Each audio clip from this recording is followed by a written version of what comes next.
Pois bem, nós entraremos agora nos recursos de per si, dos recursos tratados individualmente. Os principais recursos do processo penal, não necessariamente que estejam dentro do Código de Processo Penal. Ok? No primeiro momento, nós abordamos os recursos em geral, falando sobre os conceitos, os princípios, quais os recursos, as espécies, os pressupostos, as condições, prazos e algumas outras peculiaridades em geral aplicáveis aos recursos como um todo. E agora nós trataremos de cada um aí individualmente. Recurso sentido estrito ou recurso criminal. É o primeiro. Visa a impugnação de decisões interlocutórias. É importante aqui reafirmar aquilo que já foi dito no outro momento, que, regra geral, as decisões interlocutórias elas não são passíveis de recurso. E a exceção é caber recurso, como é o caso do recurso sentido estrito. Então, exatamente entra na regra. É em cima dessa questão que nós iremos estar tratando. E é dirigido ele contra a decisão do juiz singular.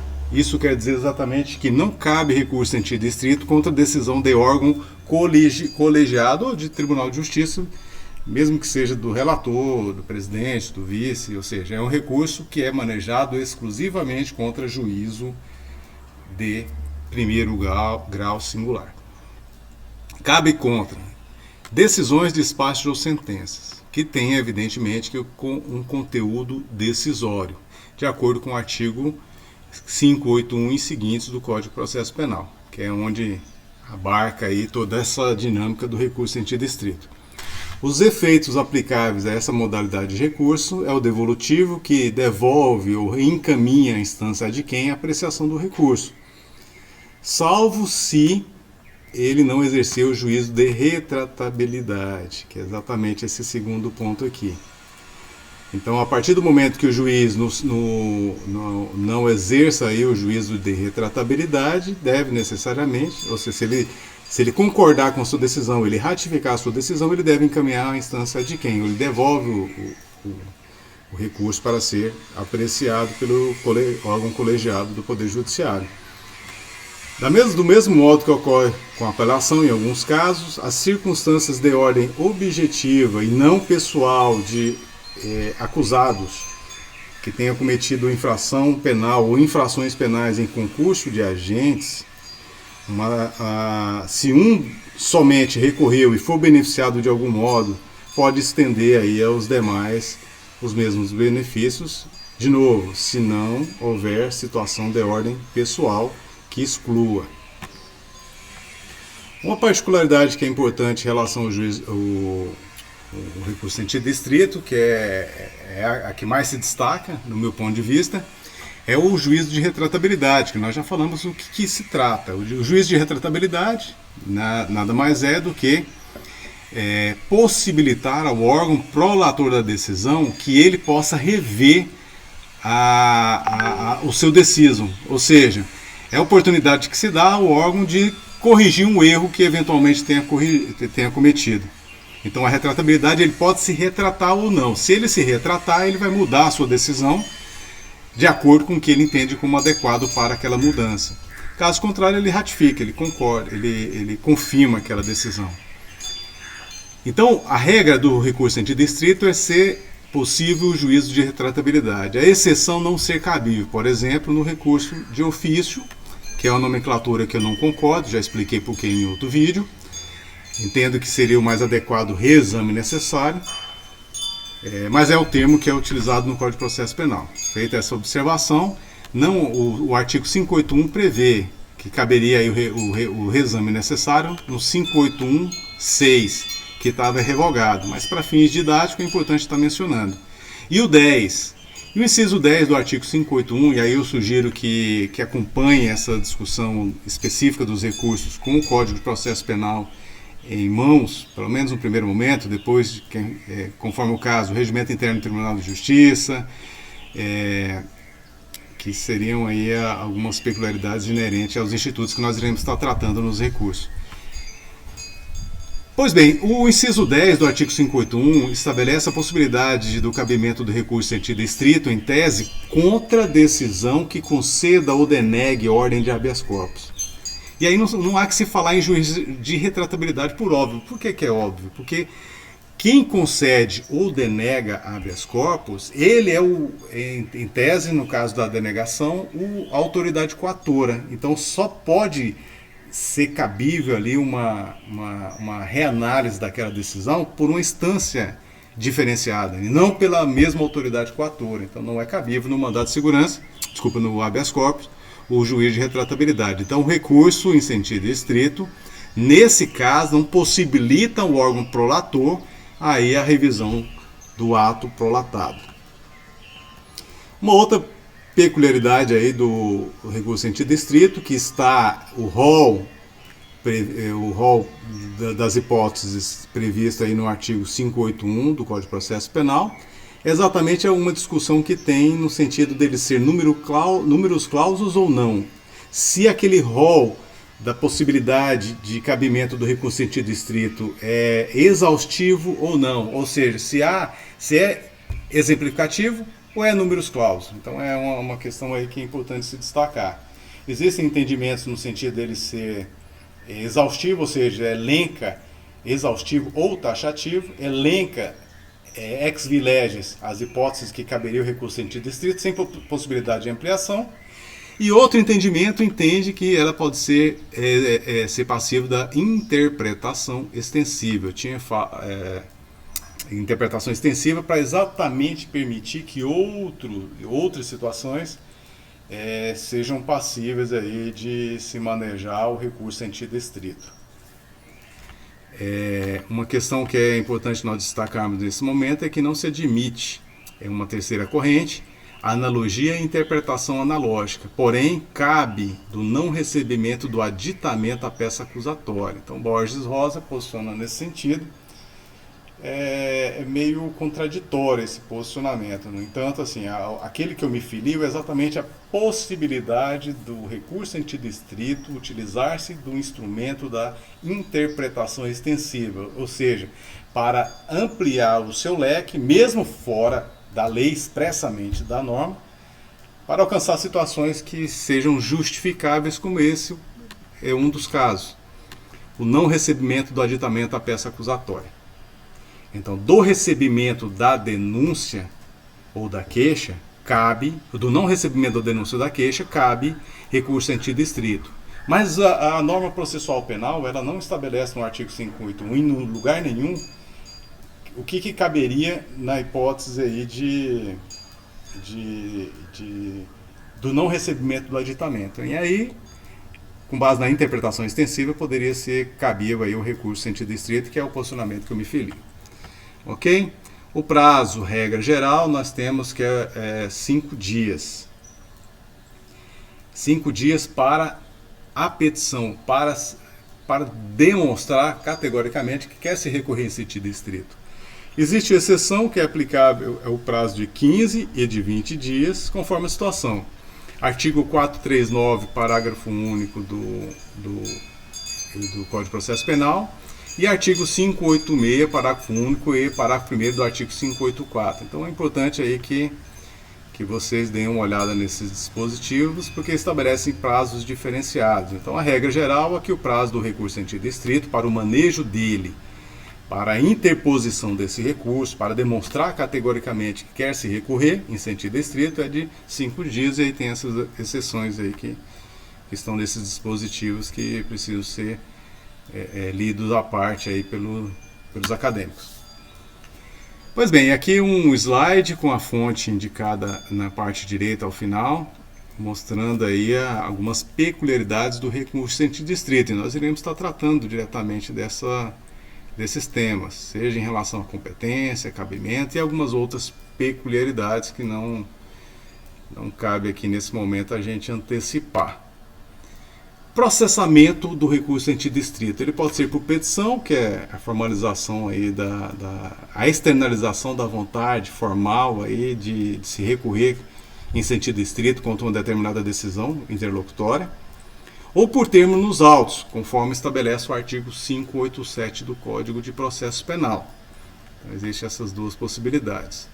Então, o processamento ele se dá por instrumento, com a juntada de documentos necessários que justificam, ou seja, em apartado, não precisa necessariamente ser nos próprios autos, que é exatamente essa segunda possibilidade. Por instrumento, ele não necessariamente corre junto com os autos, ele é protocolado fora dos autos, exatamente isso. Mas ocorre dentro dos próprios autos as hipóteses do artigo 581, inciso 1º, 3º, 4º, 6º, 8º e 10, que aí fica à vontade para ver quais as situações que cabem. Sendo a primeira do não recebimento da peça acusatória, o 10 da concessão ou não da denegação do habeas corpus. E sempre que o recurso não prejudicar o andamento do processo. Então, correrá onde? Nos próprios autos.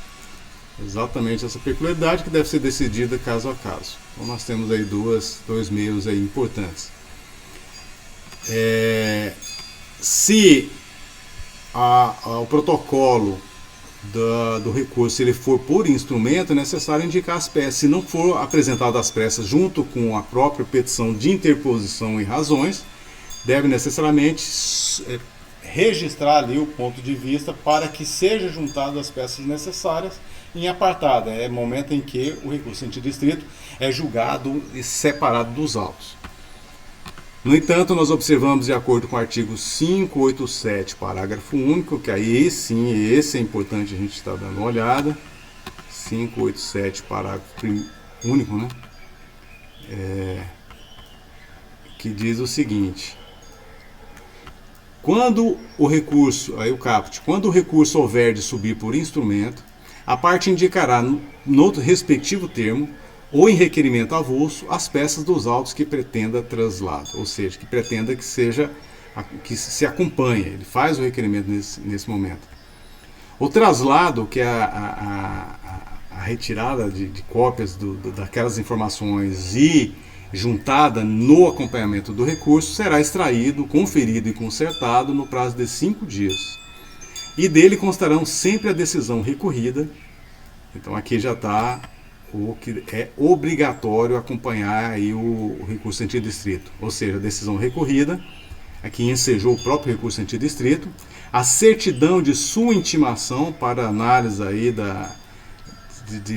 do prazo do protocolo do recurso ser tempestivo ou não, ou seja, estar dentro do prazo devido, se por outra forma não for possível verificar-se a oportunidade do recurso. E o termo de interposição, exatamente o registro que está se interpondo o recurso antidistrito. Então são situações essas, ex vi leges, obrigatórias, que deve acompanhar no caso do recurso antidistrito promovido por meio de instrumento. Ok? Então nós observamos aí, já foi falado, que a regra geral 5 dias para a interposição do recurso. Importante nós observarmos aí que uma coisa é a interposição do recurso, outra coisa é a apresentação das razões. Então 5 dias regra geral para se promover o recurso antidistrito, para se peticionar dizendo que quer se recorrer.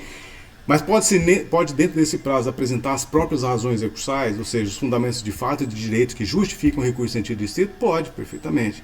Mas em não o fazendo, necessário dar vista ao recorrente para que no prazo de 2 dias apresente as razões recursais. Ou seja, pode ser tão somente uma petição ou dizer que quer recorrer em sentido estrito para posteriormente apresentar as razões recursais.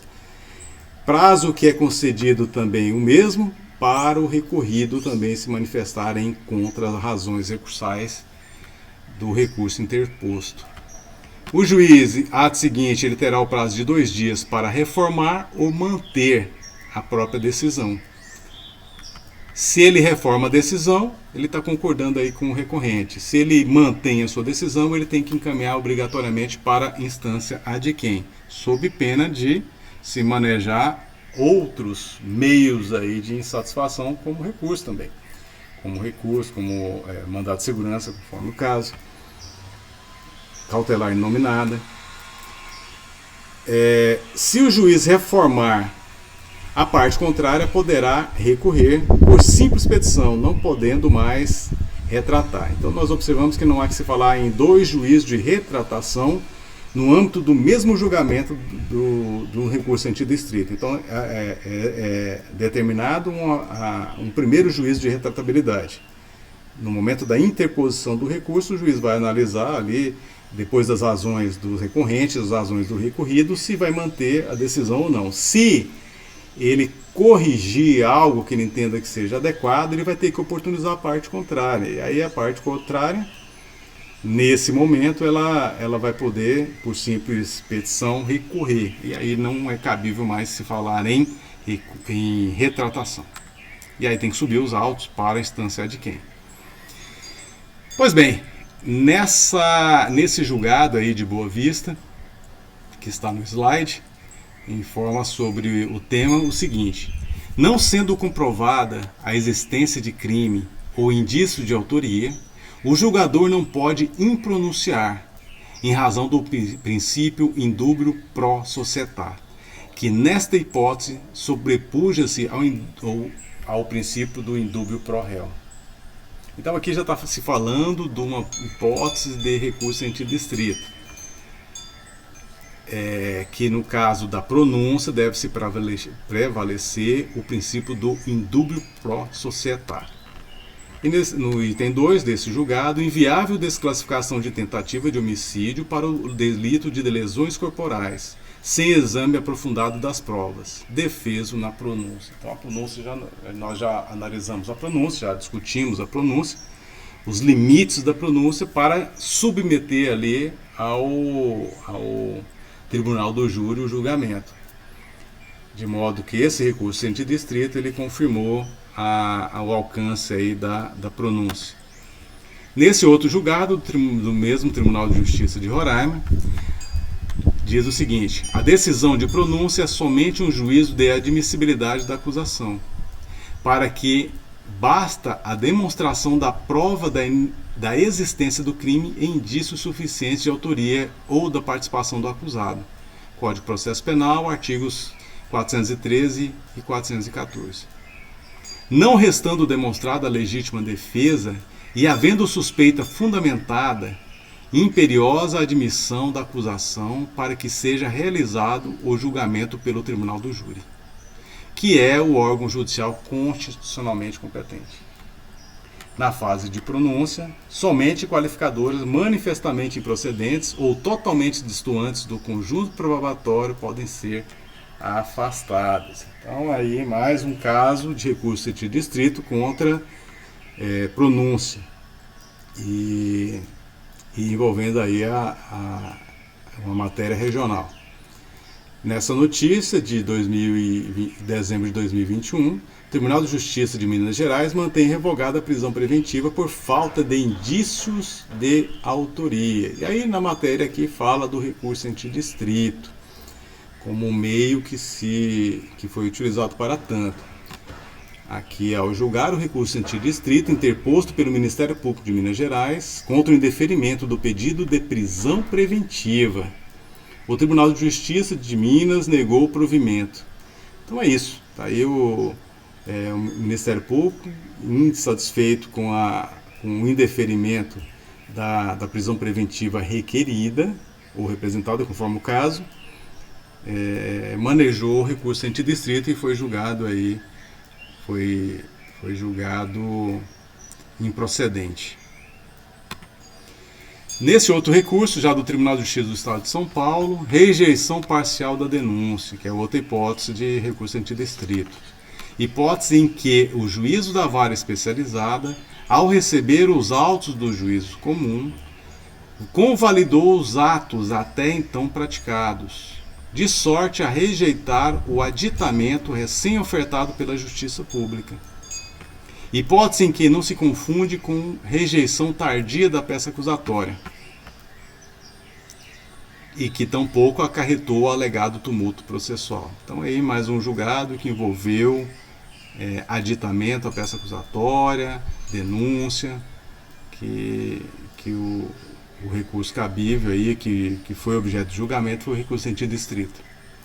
Nesse outro do Tribunal de Justiça do Estado de São Paulo, inconformismo voltado contra a decisão que indeferiu o pedido de revogação de medidas protetivas de urgência da Lei Maria da Penha e restituição de arma de fogo.